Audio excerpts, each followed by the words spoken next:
વિદ્યાર્થી મિત્રો હવે આપણે જોઈશું પ્રકાશ સંશ્લેષણની ક્રિયા. પ્રકાશ સંશ્લેષણની ક્રિયામાં ખાસ કરીને વિદ્યાર્થી મિત્રો હું એમ કહેવા માંગુ છું કે જે મૂળિયા દ્વારા પાણીનું આખું શોષણ થાય છે. તમે જોઈ શકો છો કે વનસ્પતિમાં મૂળિયા દ્વારા જે પાણીનું શોષણ થાય છે વિદ્યાર્થી મિત્રો, જ્યારે પાણીની શોષણ થાય ત્યારે વિદ્યાર્થી મિત્રો હું એમ કહેવા માંગુ છું કે અહીંયા પાણીનું શોષણ થઈને બધું પર્ણમાં જાય છે. તમે જોઈ શકો છો કે બધું પાંદડામાં જવાય. ઉપરથી સૂર્યપ્રકાશ આવતો હોવો પડે, કારણ કે સૂર્યપ્રકાશની હાજરીમાં જ વિદ્યાર્થી મિત્રો ખબર છે પ્રકાશ સંશ્લેષણની ક્રિયા થાય છે. તો વિદ્યાર્થી મિત્રો સૂર્યને પ્રકાશની હાજરીમાં પર્ણ છે એ સૂર્યપ્રકાશ શોષણ કરે છે. પરંતુ વિદ્યાર્થી મિત્રો આ પર્ણ છે તમે જોઈ શકો છો કે આપણે પર્ણનું આ અધિસ્તર છે. અધિસ્તરમાં પ્રકાશ સંશ્લેષણની ક્રિયા નથી થતી, પણ જે હરિતકણ છે વિદ્યાર્થી મિત્રો ક્લોરોફિલ છે એમાં થાય છે. તો ક્લોરોફિલ ક્યાં આવેલું હોય છે? તો પર્ણનું આ અધિસ્તરની નીચે આ પર્ણ જે વિદ્યાર્થી મિત્રો છે એનું જે અધિસ્તર એટલે આ ઉપર છે. જો આ ઉપરનું સ્તર તમને હું અહીંયા કહેવા માંગુ છું કે જે આ સ્તર છે વિદ્યાર્થી મિત્રો આ એ ઉપર લેયર અપર લેયર હોય છે, એકદમ કહેવાય કે મીણયુક્ત હોય છે, એકદમ મજબૂત હોય છે.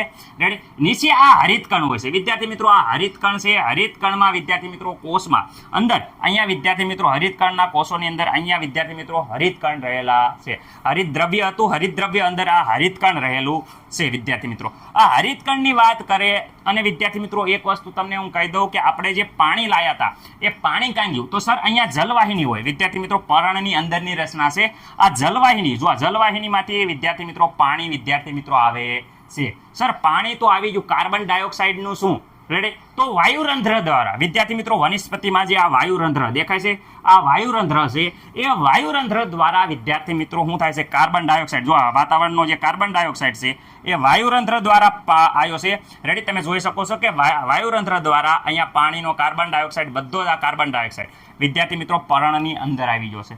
રેડી. પર્ણની અંદર વિદ્યાર્થી મિત્રો તમે જોઈ શકો છો કે પાણી અને કાર્બન ડાયોક્સાઇડ વિદ્યાર્થી મિત્રો શેની વાત કરું છું? પાણી અને કાર્બન ડાયોક્સાઇડ બંને વિદ્યાર્થી મિત્રો અહીંયા મિક્સ થાય છે. ક્યાં કણે? હરિતકણમાં. જોઈ શકો છો આ પાણી અને આ કાર્બન ડાયોક્સાઇડ હરિતકણમાં વિદ્યાર્થી મિત્રો અંદર પ્રકાશ સંશ્લેષણની ક્રિયા થાય છે. સર સૂર્યપ્રકાશ ભૂલી ગયા. આ આવ્યો સૂર્યપ્રકાશ. રેડી. સૂર્યપ્રકાશની હાજરીમાં વિદ્યાર્થી મિત્રો રેડી જે પાણી અને કાર્બન ડાયોક્સાઇડ વિદ્યાર્થી મિત્રો શું હતું? આ સૂર્યપ્રકાશ. જોઈ શકો છો જ્યારે સૂર્યપ્રકાશ હોય ત્યારે પાણી અને કાર્બન ડાયોક્સાઇડ પ્રકાશ સંશ્લેષણની ક્રિયા કરી શું બનાવે છે વિદ્યાર્થી મિત્રો? ઓક્સિજન અને ગ્લુકોઝ. જોઈ શકો છો આ ઓક્સિજન અને ગ્લુકોઝ. હવે ઓક્સિજન વાયુનું શું? તો આ ગ્લુકોઝ છે એ વિદ્યાર્થી મિત્રો બહાર સંગ્રહ થાય છે. અહીં જોઈ અન્નવાહિની જે જલવાહિનીમાં પાણી આવ્યું એને હેઠે જલવાહિનીની નીચે જોઈ શકો છો અન્નવાહી મારફતે જાય છે. અને જે આ ઓક્સિજન બન્યો એ વાયુરંધ્ર દ્વારા વિદ્યાર્થી મિત્રો વાયુરંધ્રની રચના તમે જોઈ શકો છો. આ વાયુરંધ્ર છે. વાયુરંધ્ર દ્વારા પર્ણની બહાર જેમ કાર્બન ડાયોક્સાઇડ પર્ણની બહાર ગયો હતો એમ વાયુરંધ્ર દ્વારા પાંદડાની બહાર જોઈ શકો છો ઓક્સિજન વાયુ જાય છે. અને જે ગ્લુકોઝ હતો એ વિદ્યાર્થી મિત્રો ગ્લુકોઝનું વનસ્પતિમાં સ્ટાર્ચ સ્વરૂપે સંગ્રહ થાય છે. અમુક ગ્લુકોઝ કહેવાય કે જોઈ શકો છો ફળ બનાવે આગળ વનસ્પતિના ઉપયોગમાં ગ્લુકોઝ આવે છે જેનો ઉપયોગ આપણે કરીએ છીએ. હવે વિદ્યાર્થી મિત્રો બેઝિક સમરી જે 1 મિનિટમાં આખી ફોટોસિન્થેસિસની ક્રિયા જોઈ લઈશું કેવી રીતે થતી હતી. તો પહેલા તો વિદ્યાર્થી મિત્રો અહીંયા જોઈ શકો છો તમે પાણી છે. પાણીના અણુ એ પાણીના અણુ મૂળિયા દ્વારા વિદ્યાર્થી મિત્રો વનસ્પતિના મૂળ દ્વારા પર્ણ લગીને પહોંચે છે. જો આ પર્ણ સુધી પહોંચ્યું જે જલવાહિની હતી એ જલવાહિની દ્વારા તમે જોઈ શકો છો કે પાણી આવે છે. વાયુરંધ્ર દ્વારા હેઠેનો વાતાવરણનો જે કાર્બન ડાયોક્સાઇડ અહીં જોઈશો એ વાયુરંધ્ર દ્વારા પર્ણની અંદર આવે.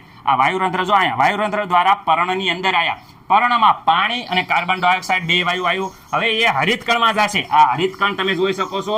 હરિતકણની અંદર વિદ્યાર્થી મિત્રો સૂર્યપ્રકાશની હાજરી જરૂરી છે. જો અહીંયા સૂર્યપ્રકાશ આવ્યો સૂર્યપ્રકાશ એટલે વિદ્યાર્થી મિત્રો પાણી અને કાર્બન ડાયોક્સાઇડ પ્રક્રિયા કરી ગ્લુકોઝ અને ઓક્સિજન બનાવે. જો વિદ્યાર્થી મિત્રો આ ઓક્સિજન અને આ ગ્લુકોઝ બન્યા.